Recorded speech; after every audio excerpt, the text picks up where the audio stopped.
Order, order. We start with questions. Secretary of State for Work and Pensions, Imran Hussain. Number one, Mr. Speaker. If I may briefly, Mr. Speaker, personal independence payments is a crucial benefit that makes a contribution towards the extra costs of living with a disability. I know how anxious many people are when there's talk about reform, but this government wants to ensure PIP is there for people who need it now and into the future. In our Green Paper, we promised to review the PIP assessment, working with disabled people, the organisations that represent them and other experts. And I can tell the House we are starting the first phase of that review today. My right honourable friend, the Minister for Social Security and Disability, is going to be inviting in stakeholders this week to develop the scope and terms of reference for this review, and we will keep the House updated as this work progresses. Imran Hussain. Thank you, Mr. Speaker. Many of the 41,000 disabled people in Bradford who rely on PIP to live with dignity and stability are rightly horrified by these proposed cuts. In particular, the 4-point rule has the potential to devastate the lives of tens of thousands of people in Bradford overnight. So let us be clear, these plans will take away a vital lifeline from those with the greatest need, living in the most deprived areas often. Mr. Speaker, I cannot support any cuts that worsen inequalities in places like Bradford. So I say to the Minister, in absolute sincerity, please listen to the growing calls in this place and out there to scrap these unfair cuts and instead do the right thing by taxing the super rich so they can pay their fair share. I hear very clearly what my honourable friend says, but I also want to be clear to the House. For people who can never work, we want to protect them. For disabled people who can work, we want to support them.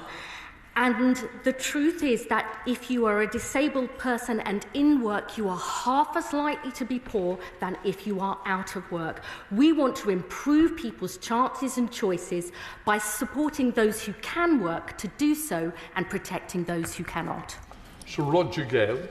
Mr. Speaker, personal independence payment is, well, the name is on the tin. It is designed to enable people to live an independent life.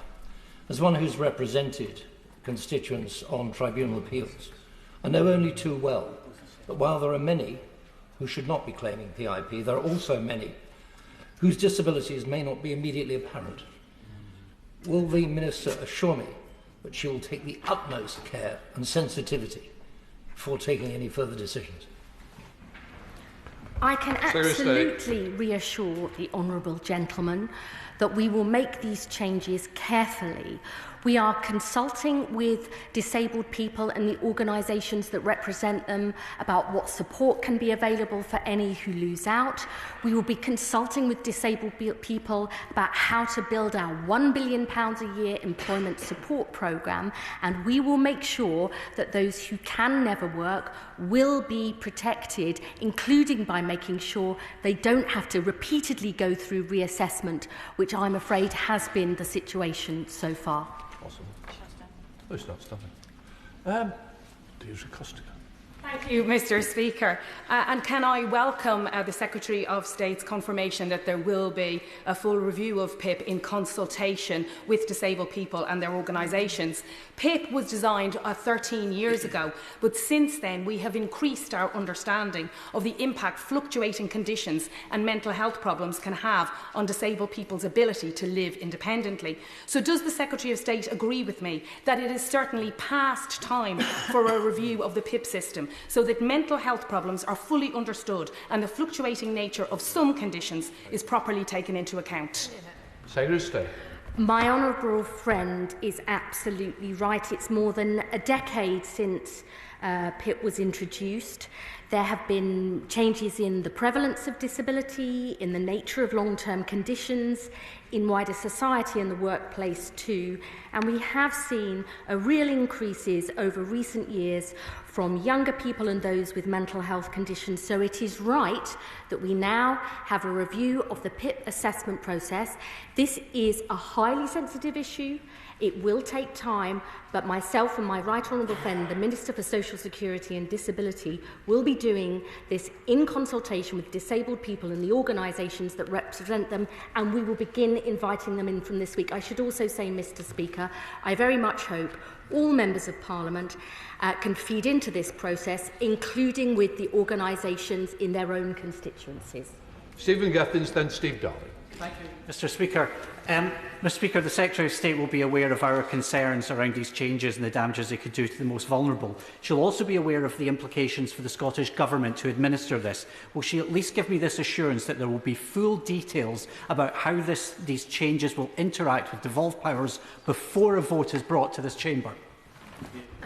My honourable friend, my Right Honourable friend, the Minister for Social Security and Disability, is indeed working closely with all the devolved administrations to make sure that this works in every part of the country. We would also say to members opposite that we want to ensure that people in Scotland, disabled people in Scotland, have the same rights and chances and choices to work, to get into work, to stay in work and get on in their work. So I hope he'll be keen to work with us on those issues too. Liberal Democrat spokesperson Steve Darling. Thank you, Mr Speaker. And in my constituency of Torbay, more than 3,000 people are set to lose the lifeline that is PIP. One looks at other elements of the Green Paper across the country, 3.2 million families are set to lose out under this Green Paper.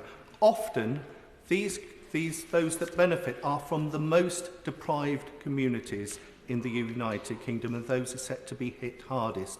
Can the Minister please advise how they are considering the economic impact of these communities with high levels of deprivation, and how these cuts could impact on them economically? Thank you, Mr Speaker. I thank the honourable gentleman for his question. I would say to him that the figures that he has are the number of people right now who may have less than 4 points on PIP. But I would say to him, these changes are not coming in overnight. They wouldn't be implemented until November next year. And, Mr Speaker, many people's health conditions change. So that it's not right to say that those are the exact numbers who would lose out. But we want to make sure any people who do lose will have their eligible care and health needs met, as well as having the employment support that they need. We know that many disabled people want to work. They've too often been denied those opportunities to get into work, and that is the situation that this government wants to change. Judge Simons. Number 2, Mr Speaker. Minister, welcome. Thank you, Mr Speaker. It is an unacceptable part of the Conservative legacy that almost 1 million young people are out of work or education and have little hope of a good start in life.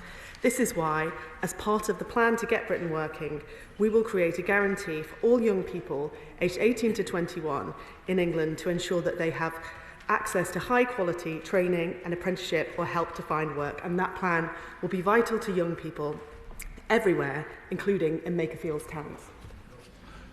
Minister. Thank you, Mr Speaker. In the towns I represent in Makerfield, the largest private employment is in the trades. Bricklayers, plumbers, electricians, these are the people who build our nation's future and on whom our future security and prosperity depends. They are the working people the Labour Party was created to represent. So can I ask the Minister what she is doing to ensure that more young people get into these trades, and in particular partnering with local technical colleges like ours in Wigan and Leigh? Thank you, Mr Speaker, and let me thank my honourable friend for that question, because as the Prime Minister says, we are the party of the builders. And as he says, the Labour Party was created to serve that simple principle that working class people could run the country. The Department for Education is working closely with colleges and us in the Department for Work and Pensions to create construction foundation apprenticeships this August, which will give much more young people the tools they need for a career in the trades. And that's in addition to DWP support for employers, which we've recently expanded specifically with the trades he mentions in mind. Mr Milne, you've got question 10. I'm sure you don't want to come in now, do you? No. Jim Shannon. Mr Speaker, can I thank the Minister very much for that? Minister, the rules and regulations that apply to the employment, education or training in the Makerfield constituency also should apply across all of the United Kingdom. Can I ask this question very specifically? Many of those in the construction sector the Minister referred to, whether they be builders, carpenters, plumbers, plasterers, electricians, come from my constituency of Strangford across to London. So it would be important to have those people in my constituency of Strangford and across Northern with the same opportunity through the colleges. Can I ask the Minister, discussions with those in Northern Ireland to ensure that we can continue to supply those who build houses here in London from my constituency? Thank you, Mr Speaker, and I thank the honourable gentleman for his question. Let me just pay tribute to all of those from his constituency who have been part of building our whole country. We work very closely with devolved administrations across the United Kingdom to make sure that chances and opportunities, as the Secretary of State just laid out, are there for everybody. And I look forward to working with him as we move forward through our change programme. Number 3, Mr Speaker. Minister. Thank you, Mr Speaker. Our new Change Job Centres will serve the whole of Great Britain. And the changes we're bringing forward will mean more personalised help for everyone, but especially young people. Our frontline work coaches who help young people need better technology and more time to help young people find the best opportunity. And that's the goal of the changes we're making in order to serve employers and young people much better. Chris Murray. Thank you, Mr Speaker. In the pandemic, young people were among the least at risk, but they gave up so much of their lives to protect those who were at risk. No generation has made such a sacrifice for another since the war, but they have been badly let down, with 1 in 8 across the UK not in employment, education or training, and in Scotland it's worse, it's 1 in 6 young Scots. So can I ask the Minister what steps she's taking to mitigate the inaction of the SNP Scottish Government and build a better future for young Scots? Minister. Thank you, Mr Speaker, and I thank my honourable friend for his question. As I just mentioned, our new job centres will create a universal service across Great Britain, and we've got to make those changes in order to serve young people. He makes an excellent point about the pandemic generation, who deserve much better from us all. And I know his city of Edinburgh is full of chances and opportunities we cannot let go to waste. And given the role of Edinburgh and Glasgow in our visitor economy, I'm sure he will be interested in the work that we're doing with UK hospitality to help more young people have an opportunity in that great sector. Chamberlain. Mr Speaker, we know that struggling to make ends meet, paying bills, having work-appropriate clothing or being able to afford public transport, these things all impact on your ability to get and keep a job. And that's just as true for under 25-year-olds as it is for anybody else. So why does the Government continue to maintain a lower rate of universal credit for young people when there is no guarantee that they have financial support from their families? When looking at universal credit, will the Government agree to consider this? Minister. Thank you, Mr Speaker, and I thank the honourable member for her question. As she'll know, we're reviewing universal credit. I am particularly focused on making sure that young people have a chance before they get to 25, because if you're out of work in those first years after you leave school or college, it's absolutely devastating for the rest of your career. That's why we're making the changes we are, Mr Speaker. Olive Billington. Thank you, Mr Speaker. I was shocked but not surprised to see the new statistics for young people not in education, employment and training in Thanet over the weekend, hitting 11.6%, the highest in the South East. 13.3% of young people in Thanet also experienced support for special educational needs. While not suggesting correlation equals causation, can she explain to me how denying access to the health-related element of universal credit will help these young people into work? Minister. Thank you, Mr Speaker, and the House will know that we have consultation on a number of policy areas relating to the question that's been asked. But as I said, Mr Speaker, in the end, young people need a chance, an opportunity and a start. And in places like Thanet, where there is significant poverty and challenges, but great opportunity, I want to make sure we serve both employers and the young people who need them much better. Peter Bell. Thank you, Mr Speaker. Employers in my constituency tell me they are less likely to employ young people as a result of the Employment Rights Bill because of the increased risk of employing someone at the start of their careers. What representations has the Minister made to her colleagues on this to ensure the most damaging parts of that legislation are softened? Minister. Thank you, Mr Speaker. The House may know, and I thank the Honourable Member for his question, the House may know that in coming into office, Secretary of State and I totally changed the way that the Department for Work and Pensions approaches employers. We want to serve them much better. We've given them a single point of contact. And my experience, having met many businesses over the past 6 or 7 months, has been that they have vacancies and they want us to help them fill them. And we will do that so that we can serve employers and young people alike. Robin Swan. Number 5, Mr Speaker. Well. Thank you, Mr Speaker. The Department is committed to ensuring that individuals receive high quality and accurate assessments. Assessment suppliers are closely monitored using a range of performance measures designed to improve the accuracy of their advice. Independent audits are conducted to maintain high standards, and as part of our Pathways to Work proposals, we are considering recording assessments as standard to increase transparency and build trust in the system. Robin Swan. Thank you very much, Mr Speaker. From data shared to me from Dermot Devlin from Disability People Against Cuts, he's actually advised in the past year £50 million has been spent on PIP appeals alone, and also that His Majesty's Courts and Tribunal Services have reported that over 70% of those PIP appeals have been successful. So can I ask the Minister, what are they actually doing to ensure that those people who are put through that harrowing process of being told that their PIP appeal isn't appropriate and they have to go through that entire appeal system, that any changes that they are bringing forward makes that system actually friendly to the people who are using it? Minister. Thank you, Mr Speaker. I'd be very happy to have a conversation with the honourable gentleman about the assessment process and the mandatory reconsideration process, but what I would say to him is that I don't recognise the statistics that he has shared, and indeed the current level of statistics is 16 appeals is down by 16% on the previous year to January 2025. The other point that I would make to him is that whilst around 20% of applications are subject to a mandatory reconsideration, only around 5% of those are successful.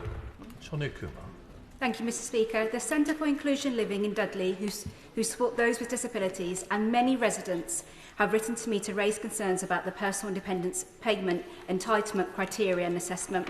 What reassurances can my right honourable friend give that this government will protect those most vulnerable in society and those with disabilities will be enabled and not disabled? Minister.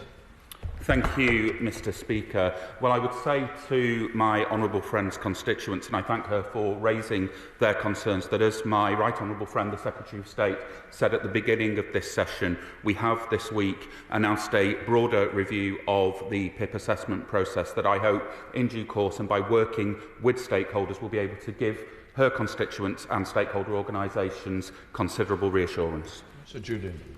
The Minister explain why it appears that telephone assessments for PIP seem to have a significantly higher success rate in applications than face-to-face applications. Minister. Thank you, Mr Speaker. I have to say to the honourable gentleman that I'm not able to explain the reason for that difference, but I am able to reassure him that as part of our proposals we are looking to move away from telephone appointments and return as quickly as possible to assessments made face-to-face wherever we're able to do so. Steve Young. Thank you, Mr Speaker. I wonder if the Minister will be able to give us more information on what the PIP assessment review will look like. Minister. As my honourable friend will appreciate, this is a review that has only been announced today. There are a considerable number of strands to that will be led by my right honourable friend, the Minister for Social Security and Disability. What I can tell him is, as my right honourable friend, the Secretary of State, said earlier, that work is beginning this week by reaching out, as is entirely appropriate, to those stakeholder organisations who will feed in to the purpose and scope of that work moving forward. Richard Berger. Question number 6, Mr Speaker. Secretary of State. As I said in an earlier response to an earlier question, Mr. Speaker, it's over a decade since PIP was introduced, and there have been really significant shifts in the nature of disability and long-term conditions in this country, as well as changes in wider society and the workplace. That is why our Green Paper announced our plans to review the PIP assessment, working with disabled people, the organisations that represent them and others. We are starting that work today, inviting key organisations representing disabled people in to discuss the terms of reference of this review, which we will publish, and we will continue to keep the House updated as our work progresses. Mr. Bergen. Speaker, there's rightly been a lot of focus on the 250,000 people that the government's own impact assessment says will be pushed into poverty by this cruel disability benefit cuts. But the true impact on poverty will be even worse. New DWP figures obtained under FOI show that 700,000 families already in poverty will be hit even harder. It's wrong that this is having to come out via freedom of information requests. So will the Minister come clean today about the true scale of poverty this disastrous policy will cause, and doesn't this fly in the face of what a Labour government is meant to do? Lift people out of poverty, not push them further into poverty. My honourable friend will know, as we have been very clear with the House, that those figures do not take into consideration the number of people, disabled people, who we believe will find work through our biggest ever investment into employment support pathways to work. Neither does that take into consideration the huge strides we will make with our forthcoming child poverty strategy. And I would also say to the House, we have been more open and transparent than any previous government, publishing all the poverty impact and other detailed assessments, because we are very happy to have this debate in the House to put forward our case, because our mission is to get as many people as we can into work, on in their careers, more incomes, better choices and chances. That's what a Labour government is for. Vicky Slade. Thank you, Mr. Speaker. My constituent Louisa wrote to me about her PIP assessment. She suffers from a number of debilitating, fluctuating conditions. Her assessment took over 2 hours. The assessor ignored her explanations, didn't ask how she felt afterwards, and threatened to end the call when her words were misinterpreted, which goes against DWP guidance. Will the Secretary of State undertake to review how fluctuating and invisible conditions are handled in the assessment process? Yes, and I'd really like her to send that information in, and we'll go through it with a fine-tooth comb. Rachel Maskell. Thank you, Mr. Speaker. I would be really interested to hear from the Secretary of State what assessment she has made of the impact of removing personal independence payments on other public services, particularly adult social care. In my local authority, the Director has said to me that she is deeply concerned about the additional costs of moving people into dependency as their independence is removed. So can she set out for us what assessment has been made and provide figures to demonstrate that? Our objective is to give disabled people more independence by ensuring that those who can work have the support to do so. And I would say to the Honourable Lady, we have very clear evidence that being in work is good for your health. It is good, in good work is good for your physical and your mental health. And we are investing extra money into social care, an additional £3.7 billion this year, on top of the £26 billion extra into the NHS. But I will, of course, be more than happy to meet with my honourable friend to discuss these issues further, as I know she is passionate about making sure people have the health and care support that they need and deserve. Sean Barrett. Mr. Speaker, last Wednesday the Prime Minister told me that cutting back on PIP eligibility was in line with post-war Labour principles, but more and more of the honourable members opposite are joining in saying that this part of the policy, balancing the government's books on the back of disabled people and those who care for them, is cruel and wrong in principle. Can the Secretary of State tell us who's right? I don't recognise the way she's framed the Prime Minister's answer, but let me say this. We want a social security system that protects those who can never and will never work. But for many people, disabled people, in fact, disabled people who are out of work and economically inactive are more likely than non-disabled people to say they want to work. And if they're in work, they're half as likely to be poor. We want to shift the focus of the system to do more to help people who can work to do so, protect those who can't, because that is the way that we give people a better future. Joe Powell. Number 7, please, Mr. Speaker. So, Minister. Sorry. Thank you, Mr. Speaker. As we've already discussed, every young person in this country needs a good start. And as part of our plans to get Britain working, we announced £45 million worth of funding for 8 Youth Guarantee Trailblazers to lead the way. Kensington and Bayswater are covered by the Youth Guarantee Trailblazer, which was launched last month by the Greater London Authority. Joe Powell. Thank you, Mr. Speaker. I recently visited the North Kensington Job Centre to learn about their support for young people and discuss the potential for working more closely with our brilliant local college, the North Kensington Centre for Skills, so that people can access those opportunities in industries like trades and housing. Can the Minister outline what more the department is doing to bring together colleges and job centres for young people? Minister. Thank you, Mr. Speaker, and I thank my honourable friend both for his question and also for going to see the team at North Kensington Job Centre, where we have a really dedicated team of 5 work coaches specifically for young people. And I am working with colleagues in the DFE on the development of Skills England, so that in the future our work coaches, for example the 5 who serve his constituency looking after young people, will have much closer access to get them into courses, to get them building and to move our economy and their careers on. Sir Ashley Fox. Thank you, Mr. Speaker. The government's own impact assessment of its employment rights bill says it will increase the costs of businesses by £5 billion to be borne mostly by small businesses.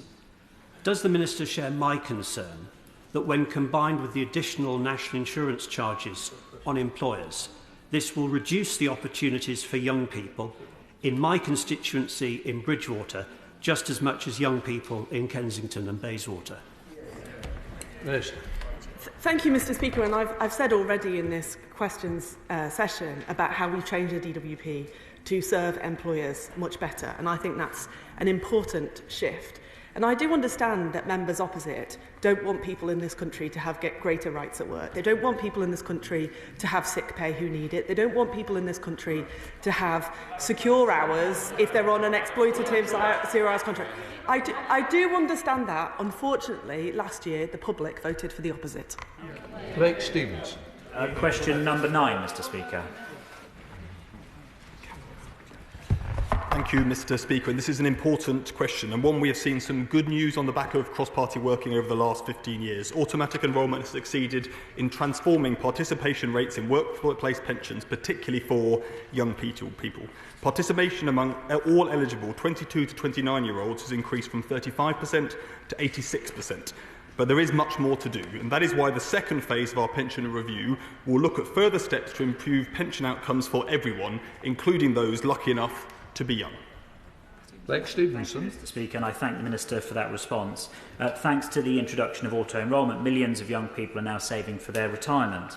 But I've heard worrying reports in mid-Bedfordshire that increases to employers' national insurance, which has resulted in pay freezes, is now causing people to decide to opt out of pension savings. Does the Minister recognise that risk to pensions adequacy? And if so, what is he doing to address it? Minister. I thank him for that question. Less than 1% of savers actively opt out of saving each month, but he's completely right to say that we need to remain vigilant and make sure that opt-out rates do not rise in the years ahead. There was some more volatility in opt-out rates during the pandemic for reasons I'm sure he will understand, but as I say, we've been seeing those come down recently, and I'm happy to keep talking to him about that in the years ahead.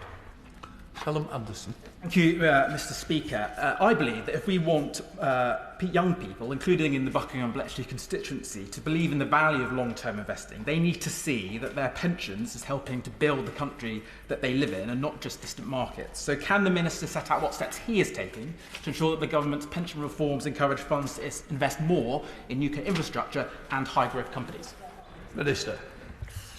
Thank you, the Honourable Member, for that question. He raises an important point, which is while we celebrate the success of auto-enrolment, as the Honourable Member opposite just has, we must complete the job. We need bigger and better pension funds, better able to deliver returns for their members, but also better able to support our economy, invest in infrastructure, invest in private assets in the months and years ahead. John Mill. Question number 10, Mr Speaker. Minister. Mr Speaker, Pathways to Work sets out reforms to stop people falling into inactivity. They include tailored employment support for people out of work on health and disability grounds, including those claiming personal independence payment, so that they can fulfil their ambitions like everybody else. John Mill. Thank you, Mr Speaker. The Government says that these PIP reforms will help people into employment. But the Multiple Sclerosis Society says that 60% of sufferers believe it will make it harder for them to find work, not easier. An estimate must have been made of what percentage of claimants will feasibly enter employment as a result of these reforms. Will the Minister share those figures? Minister. Well, Mr Speaker, this is a very important set of reforms for exactly this reason, to make sure that people do have the opportunity to move into work. So 1 in 5 working age PIP claimants were in work in March last year. We want many more to have that opportunity. We're going to substantially improve employment support. Connect to Work is being rolled out across the country this year, and there will be an additional £1 billion per year on employment support by the end of the Parliament. The impacts of that will be set out by the Office for Budget Responsibility, as he'll know, at the time of the autumn budget. There'll be very big improvements for those who are intended to benefit from these changes. Neil Duncan-Johnson. Thank you, Mr Speaker. Helping those who can to find meaningful employment is an important way of tackling poverty amongst disabled people. But this will require investment in employment support programmes, incentives for employers to recruit them, and enforcement of anti-discrimination rules. Given the importance of these measures, isn't it appropriate that members are only asked to vote on any changes to the benefit system after all the information about the impact of these proposals has been provided? Minister. Well, he's right about the scale of the ambition and the changes that need to be made to deliver on that. And Sir Charlie Mayfield is leading at the moment the Keep Britain Working Review, looking at what more employers can contribute to these goals. We've committed the extra £1 billion a year on employment support, but I would say to him, we do need to get on with the changes we've announced in order to make sure that the costs of PIP in particular are sustainable in the future, as it's very important that they should be. Shadow Minister Danica. Thank you, Mr Speaker. It's 6 weeks since the Government cobbled together an emergency plan for welfare cuts to rescue the Chancellor from the consequences of her job-destroying, economy-shrinking budget. But there is still some information that we're waiting for. Can the Minister tell the House how many more people will be in work as a result of these measures? Well, I've just told the House, Mr Speaker, that the Office for Budget Responsibility will be publishing its assessment in the autumn. That was what we said at the time of the spring statement. But this is a very big programme. The commitment of an additional £1 billion a year to employment support is going to open up opportunities for a very large number of people in the way that the New Deal for disabled people under the last Labour government did all those years ago. We want to get back to providing the support that people need. 200,000 people out of work on health and disability grounds at the moment say they could be in work today if they had the support that they needed. We're committed to delivering that support. Thank you, Mr Speaker. Well, I look forward to the OBR's report and also to their assessment of the impact of the Employment Rights Bill. We know that there's going to be many tens of thousands of jobs lost because of the National Insurance rise, and we do know from the OBR that because of these measures and the scrapping of the measures that we were introducing, there will be 16,000 fewer people in work, almost 500,000 more people on long-term sickness benefits because of the changes that they've introduced. But let me ask him about disability benefits. Is he aware that half the number of people who receive PIP who have multiple sclerosis will no longer be eligible for the benefit under the plans the government is bringing forward? A quarter of people with cerebral palsy, 3/4 of people with arthritis. Is he happy with that? And if not, what hope can he give the hundreds of thousands of people that are being abandoned that the government will look after them? Minister. Mr. Speaker, he's completely mistaken about that. The question of who will be receiving PIP after these changes are introduced, and by the way, they won't take effect until November next year, and then at the point when each claimant's award review happens after that date. But the question of who receives the benefit will depend on the outcome of the assessment at that time. As he'll know, the view of the Office for Budget Responsibility is that of those who are currently claiming PIP, about 10% will lose their benefit as a result of these changes, a much, much lower proportion than the one that he's just referred to. Paul Davies. Question number 11, Mr. Speaker. Minister. Thank you, Mr. Speaker. In the Colne Valley, my friend's constituents receive support from Huddersfield Job Centre, and we also have work ongoing led by the West Yorkshire Local Authority, which is one of our trailblazers, where they're stepping up to help everybody who needs help getting into work, whether or not they're on universal credit. Paul Davies. Thank you, Mr. Speaker. Recently, Kirklees College partnered with Flannery, Blantyre and Kirklees Council, officially launching the Kirklees Operator Skills Hub to support local skills demand in the construction industry. The Skills Hub, the fifth of its kind in this country, is a mobile unit with 2 virtual reality plant machinery simulators and classroom facilities for skills boot camps. This will open many doors for many of the young people in my constituency. Does the Minister agree with me that initiatives like this will support many young people back into work and help us ensure the growth we need in our economy? Mr. Speaker, I do agree with my honourable friend. As we've said in response to a number of questions, this team of ministers knows that this government is about building the homes that we need and making sure that the jobs in the sector go to the people who will really benefit from a career in construction. And I would like to congratulate Kirklees College and all involved in that pioneering work. Just last week, I was at the UK Construction Week conference with George Clark talking about the fantastic opportunities in construction with great building businesses, Mr. Speaker. And I would like to say to my friend, well done to everyone in his constituency who are pushing forward. Wendy Moore. Number 12, please, Mr. Speaker. Minister. Thank you, Mr. Speaker. I refer the honourable member to the Secretary of State's letter of the 19th of November to the Work and Pensions Committee. Now, alongside means testing the winter fuel payment, this government launched the biggest ever pension credit take-up campaign. We want all pensioners to receive the support that they are entitled to, and the result has been almost 50,000 extra awards compared to the same period in the year before. Thank you, Mr. Speaker. The government did indeed launch a campaign to increase pension credit applications. Sadly, there was also a surge in the number of claims that were not allowed, with an increase of 133%, or over 100,000 claims that were not awarded. For many pensioners, including in my constituency, the winter fuel payment was a lifeline. Many need their heating on all year round, not just at winter. Yet just because of an arbitrary threshold, they now get nothing at all, and they're losing out. So will the government look again at this because of the impact and the risk of pushing more pensioners into poverty? Minister. Well, I can tell the honourable member about pensioner poverty. It halved under the last Labour government, and it went up on their watch, on the party opposite's watch. It went up by 200,000. Yes, we have had to make some difficult choices, but it's those difficult choices that mean we can afford a £31 billion a year increase in the state pension over this Parliament. It's those choices that mean we can afford £26 billion extra a year for the NHS, and none of those choices with the party opposite back, and that's why the NHS and the state pension will be under danger on their watch. Catherine Smith. Thank you, Mr. Speaker. In my 10 years as a member of this House, I've run consistent campaigns across Lancaster and Wyre to raise awareness of pension credit and encourage many hundreds of people to sign up to it. However, I also know that many of my constituents are just above that threshold, but I'm by no means well off. What assessment will the government make about those that are not eligible for pension credit but are still going to look at fuel poverty this winter? Minister.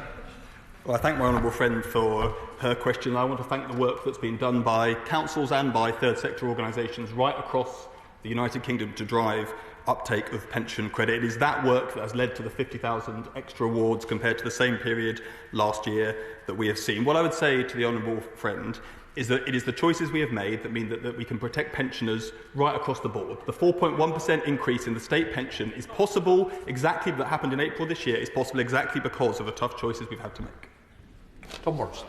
Thank you, Mr. Speaker. Stockport Council was one of the first local authorities to roll out a warm spaces programme that was used by third sector groups to support those in need during the winter months. Will the government commit to helping local authorities roll these kind of programmes out further in the face of these winter fuel cuts and rising energy prices?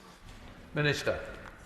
Well, again, I thank the member for his question and the work of local authorities, including mine in Swansea, to provide places for pensioners and actually for all age groups to come to if they're in need through the winter. What I would say is that the most important thing we can do is to directly tackle the cause of the issues he is raising, and they are to make sure that we bring down energy bills in the years ahead, moving away from the system the party opposite have left us with, which is dependent on the price of gas driven by the actions of dictators like Putin, and making sure that we continue to rise the state pension faster than inflation over the course of this Parliament.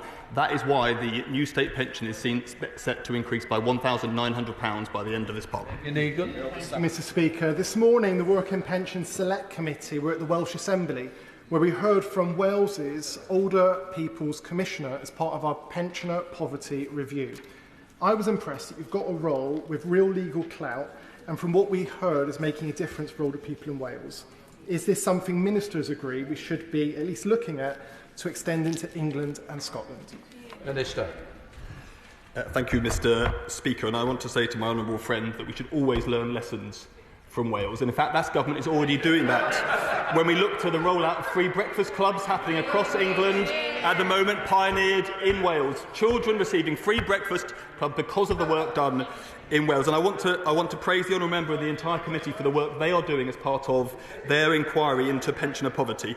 I will be coming to give evidence to them shortly, and I know that they've been listening not just in Wales but more widely with events in Glasgow and Manchester as well. Secretary of State Alison. Thank you, Mr. Speaker. I suspect that the honourable members on the front bench opposite are now surrounded. I suspect that they're the only people left in this chamber prepared to defend the cutting of the winter fuel payment. Dozens of their own MPs have now joined a long list, including their own Welsh First Minister, talking of learning lessons from Wales, the money-saving expert Martin Lewis, and voters up and down this country, telling the government they got it wrong. The Conservatives have led this campaign from the start, but if they won't listen to us, will they now listen to everyone else and think again? Thank you, Mr. Speaker.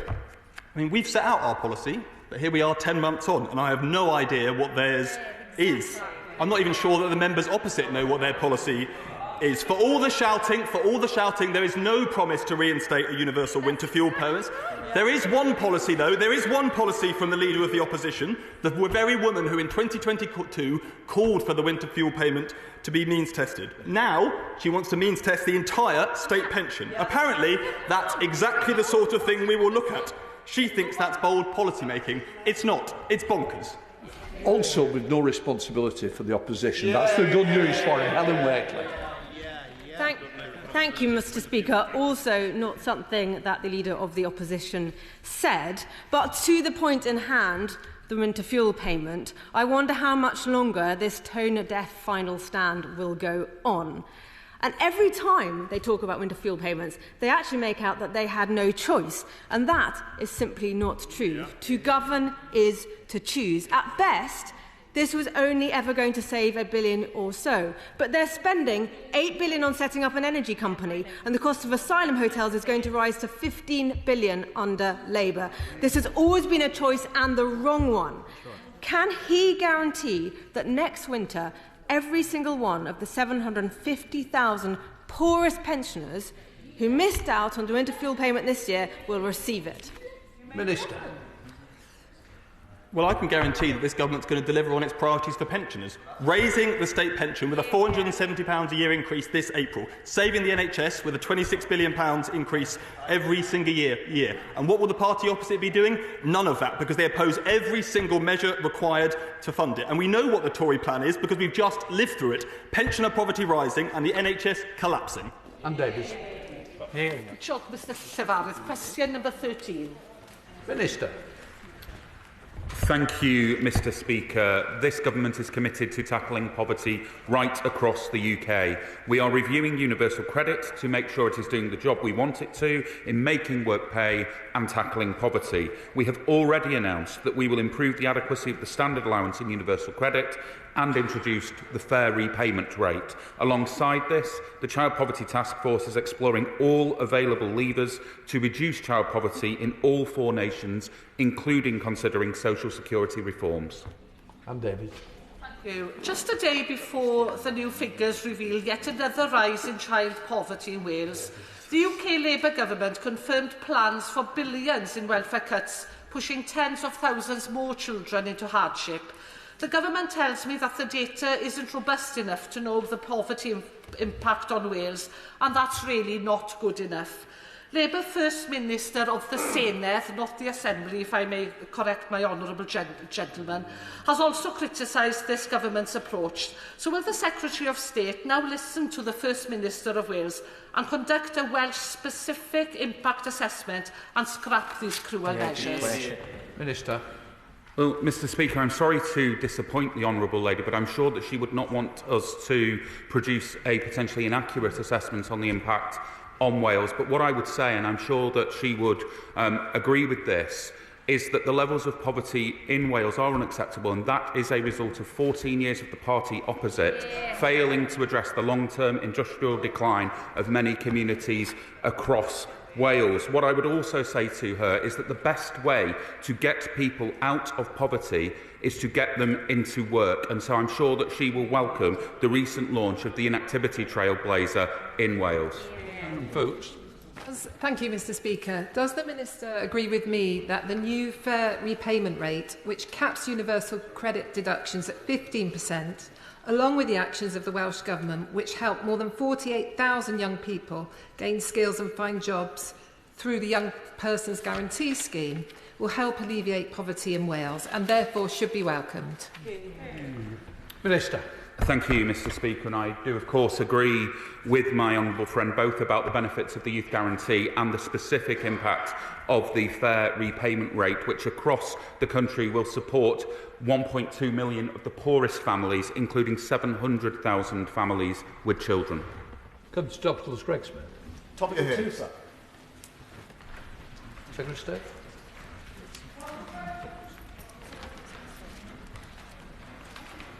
Apologies, Mr Speaker. Mr Speaker, since our last questions, DWP ministers and local leaders have launched 8 of our 17 Get Britain Working Trailblazer programmes across the UK, backed by £240 million of additional investment.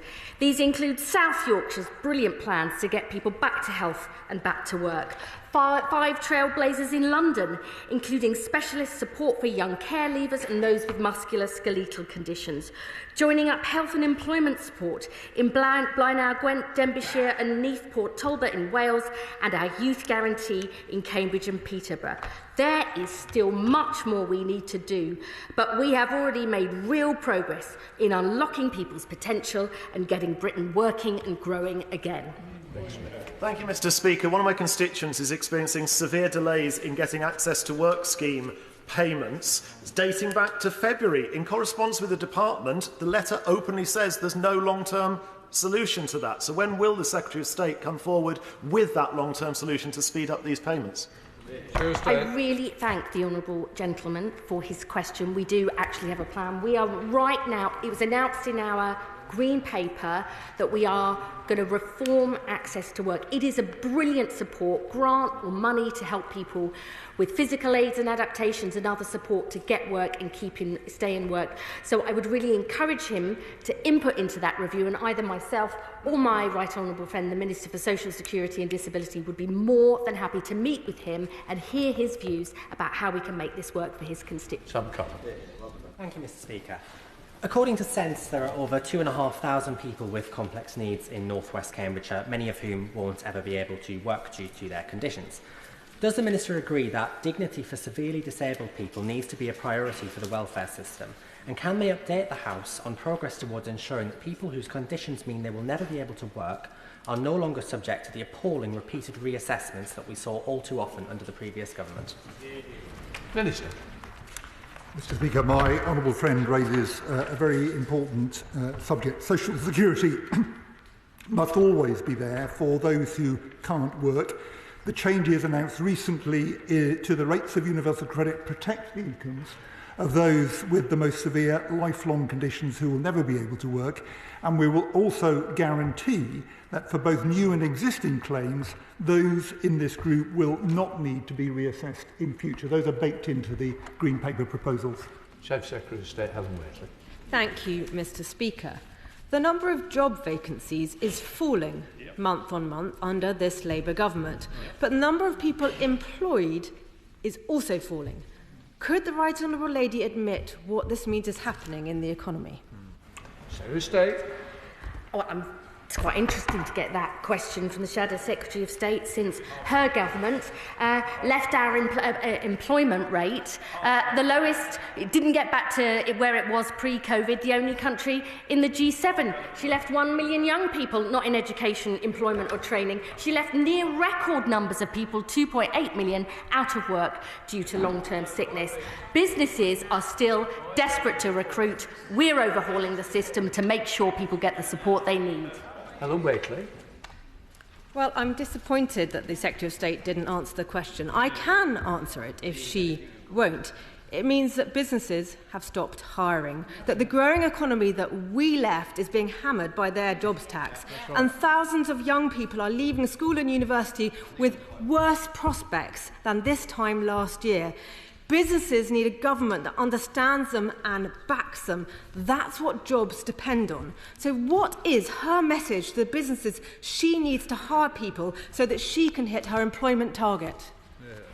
The Shadow Secretary of State failed to recognise the job vacancies were falling under her government. And I would say to her, we are inundated with businesses who are desperate to recruit, to get the young people the skills they need.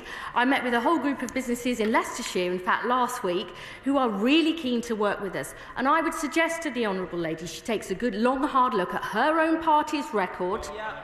The number of people she left up on the scrap heap, say sorry and put her own policies right first. Go to Laura Kirk-Smith, then Steve Dowling afterwards. I'm in touch with one of my constituents who has a disability and needs help with showering and dressing. She's concerned that under our proposed reforms, she will not score enough points to continue receiving the daily living portion of PIP. I welcome the Secretary of State announcing the government's review of the PIP assessment, including the descriptors, but could she confirm that cases like that of my constituent will be considered as part of this review? Mr. Speaker, I recognise the concern my honourable friend expresses. We are going to engage stakeholders to consider the scope of the review before publishing terms of reference. And then in the review, we are going to consider whether the assessment criteria effectively target the right people at the right level, and we'll look at the descriptors and we'll consider the points allocated to them as well. Steve Dowling, Liberal Democrat spokesperson. Thank you, Mr. Speaker. And with 300,000 people set to be plunged into poverty with the proposals with the Green Paper, and 700 families set to go deeper into poverty, can the Secretary of State advise how changes around PIP will ensure that people with disabilities are living their best lives? Minister. Well, Mr. Speaker, the crucial thing here is to improve the employment support for people out of work on health and disability grounds. And as he knows, we've got an ambitious programme, Connect to Work, being rolled out this calendar year, and then building up to an additional £1 billion a year in employment support by the end of this Parliament. 200,000 people at the moment out of work on health and disability grounds who say they would be in a work, they'd like to be in a job now and could be in a job now if they had the support that's needed. We are determined through these changes to provide exactly that support. Dr. Rupert. Thank you, Mr. Speaker. My constituent Charlie Vernon was happily benefiting from the Access to Work scheme until redundancy. So he found a new job and did a fresh application last autumn, but since then nothing, well beyond the 24-week timeframe. Can my honourable friends therefore look into these sort of delays and have a more joined-up system? Because apparently assessors are dealing with August at the moment. Minister. My honourable friend is right. There are delays at the moment with access to work, reflecting the very large increase in demand and applications for it over the last year or two. We are making changes to speed things up, and we're also, in the Green Paper, consulting on the future of access to work, and I'd really welcome input from my honourable friend and perhaps her constituent as well about the changes that we should be making. Thank you, Mr. Speaker. This government claims to be the party of business, but if you speak to business today, they are hurting. Reduced opportunities for wealth creation and entrepreneurship. The employee NICs and now the Employment Rights Bill are destroying opportunity. What is this government doing to incentivise our wealth creators and encourage job creation? This government is providing the stability that businesses desperately need. It is working to transform skills in this country, which is absolutely what most businesses say to me that they are desperately short of. We're overhauling our job centres so that we actually serve businesses' need. And I would just say gently to the honourable gentleman, it was under his party that there was the lowest business investment in the G7. We're going to overhaul that and make this the best country to start up and grow a business. Peter Love. Thank you. Could the Minister set out what assessment she has made of the potential merits of increasing the local housing allowance in order to alleviate the pressure on housing authorities? Minister. Well, my honourable friend raises a very important point. I would just point out that the April 2024 one-year local housing allowance increase has cost an additional £1.2 billion in the last financial year, around about £7 billion over a 5-year period. So we do keep local housing allowance rates under review. He's right to stress the importance of those, but I would say to him that future decisions on them will need to be based on the government's priorities and also reflect the quite difficult fiscal conditions that the government's dealing with at the moment. Thank you, Mr. Speaker. To help more people off welfare and into work will require the support and the goodwill of employers, something that I do fear the benches opposite don't fully recognise. So I'd like to ask the Minister how they will achieve this, having clobbered businesses with their jobs tax, which is covering all sector of businesses, hospices, charities and many employers. Secretary of State. As I said in a response to an earlier question, we're overhauling the way the DWP supports employers. We think it's unacceptable that only one in 6 businesses has ever used a job centre to recruit. We're changing this, including by having a single account manager so businesses don't have to tell their story time and time again. We're overhauling skills in this country, reforming the apprenticeship, extending the number of sector-based work academy programmes, short skills programmes that businesses desperately want.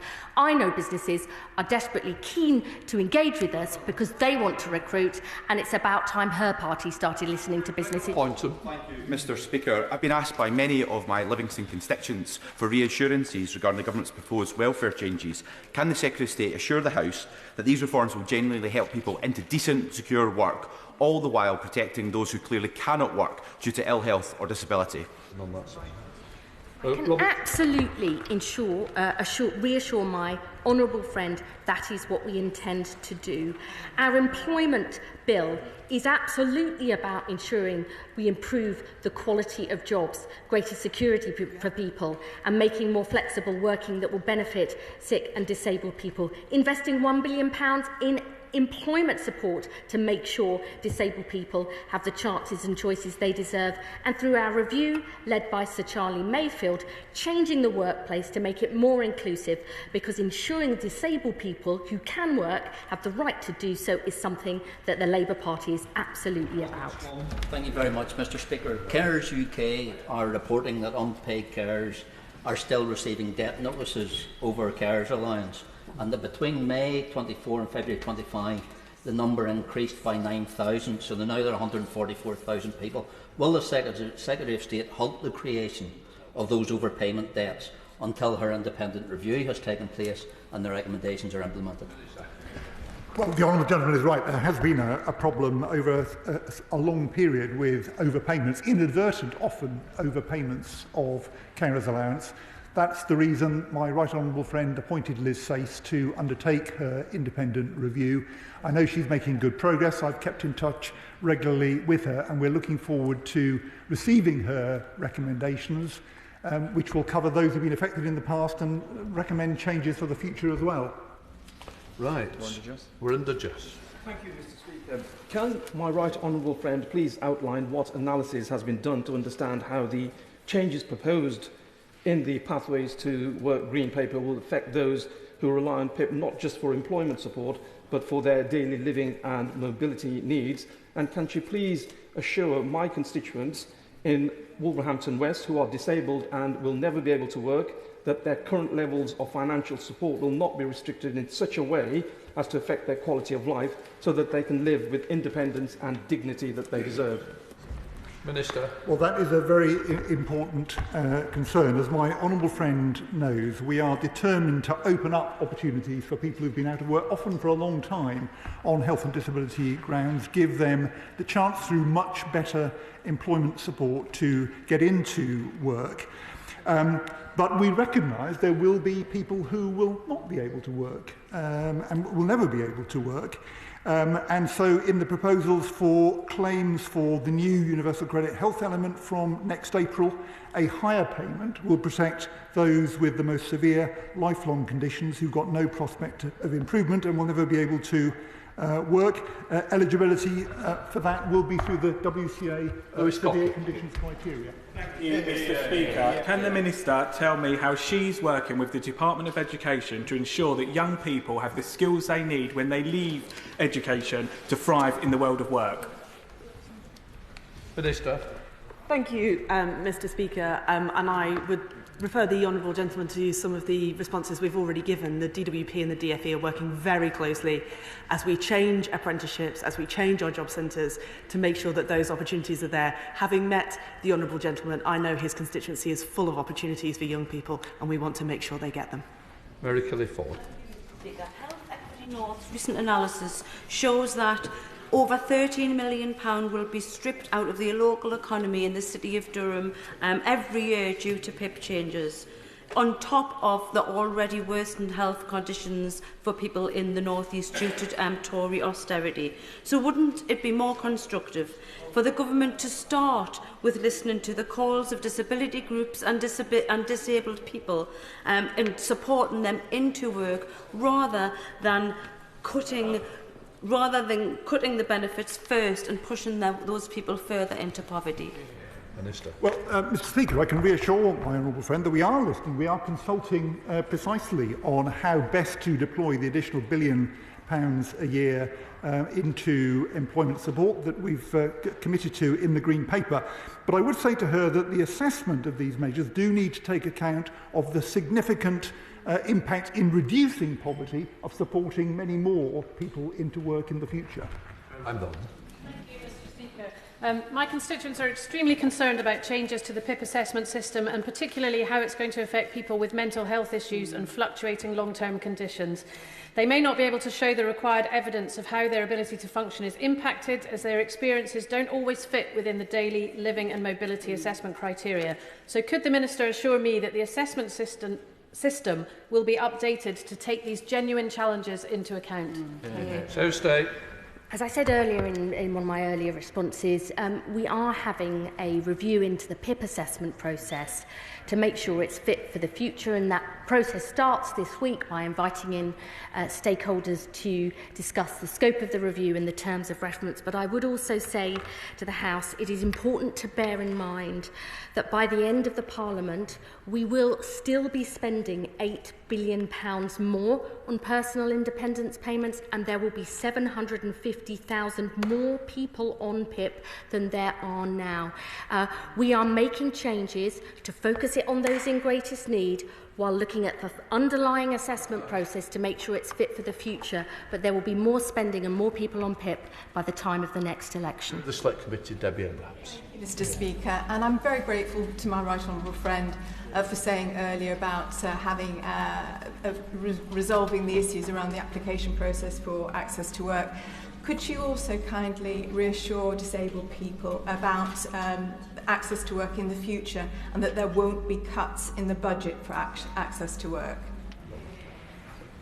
Our reforms to access to work are not about savings, they're about making sure this brilliant service is available to more people in future. Not only are we looking at that, we're also looking at how it might be delivered, whether it continues to be delivered through the department, or whether through an arm's-length body, or indeed through an organisation run by and for disabled people. This is a big opportunity to make changes to a brilliant programme, and I know the Select Committee will really engage with us on that process. Thank you, Mr. Speaker. Can I ask the Secretary of State what steps she's taking to ensure that the financial reparations that are going to be paid to LGBT veterans following the Etherton review are not taken into consideration when assessing entitlement to other benefits? Minister. I say to the honourable gentleman, there is an issue about compensation payments more widely, and he's given an example of a current case. And we are looking at how we can make sure that people who receive those payments are protected. Thank you very much, Mr. Speaker. South Shields will be the 15th most negatively impacted constituency if the government's proposed welfare changes go ahead. Yet there is no in-person consultation events in the North East at all. Can my right honourable friend please rectify this? I will absolutely take that away to look at it. Bradley Thomas.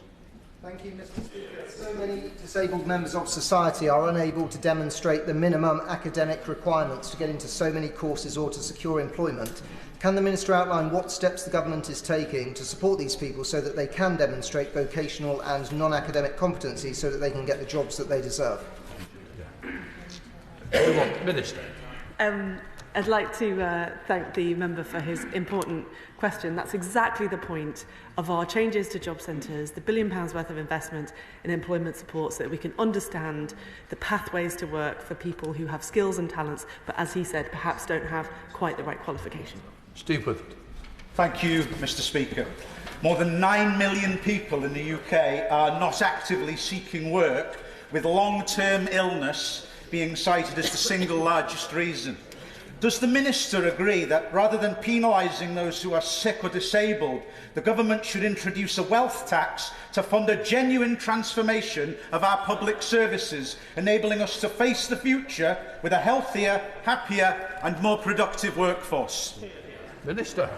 I thank my honourable friend for his question. I just refer him back to the autumn budget from 2024, increases in fair, tough choices, increases in inheritance tax, increases in capital gains tax, increase in dividends tax, a fair tax on private jets, fair taxes on private schools. For what purpose? To fund investment in our public services. 50 billion extra every year by the end of this Parliament, bringing an end to an era of austerity because we made the fair choices that this Government has taken and this Government will continue to make. Christine Jardine.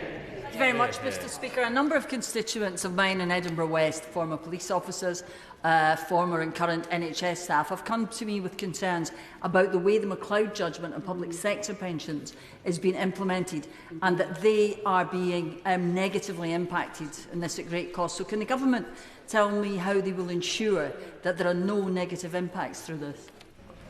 Minister.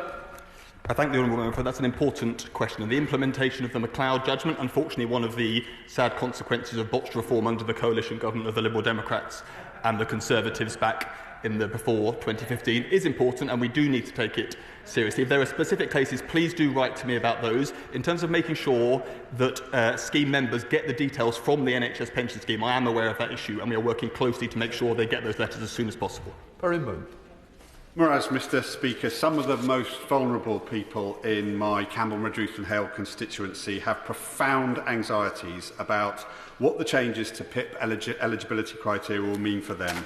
What steps is the Minister taking to communicate with people who will never be able to work again that the new process will not subject them to unnecessary and degrading assessments? Well, my honourable friend raises a very important point, and I recognise that there is a good deal of concern at the moment, and we are wanting to ensure that people respond fully to our consultation set out in the Green Paper. On the specific point that he raises, we've said clearly in the Green Paper we will ensure that those who will never be able to work will not go through repeated reassessments. That's going to be built into the system.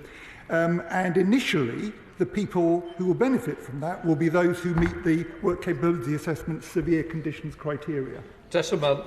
Thank you, Mr. Speaker. Today is World ME Day, and I'd hoped that the Secretary of State and her ministers would recognise those up to 1.3 million people who live with ME-like symptoms, and some of those with long COVID. And all they want to do is have a normal life. I recognise what she said about fluctuating conditions and making PIP work for that, but could I also ask that she works with her colleagues in the Department for Health and Social Care to make sure that there is research funding put aside so that those people who would love nothing more than to have a normal life and go to work can actually have the money to make sure they get better. I thank the honourable member for her question. I will certainly discuss that with the Health Secretary. I would say we also have a joint work and health programme and team that are really trying to join these two issues up together. But she's made her point very strongly in this House, and I'm sure she will do so again at Health and Social Care questions. Question, Luke Meyer. Disabled Supporters Association do vital work to support disabled borough funds, but they're currently being hammered by increased bank charges. So will the Disability Minister work across government to help take these banks to task so that non-profit disability groups such as this can continue their important work? Mr. Speaker, I'm aware that there are concerns along these lines across the charity sector as a whole. I'd be delighted to work with him to address specifically the concerns in Middlesbrough. Completes questions. We'll let the front bench change over.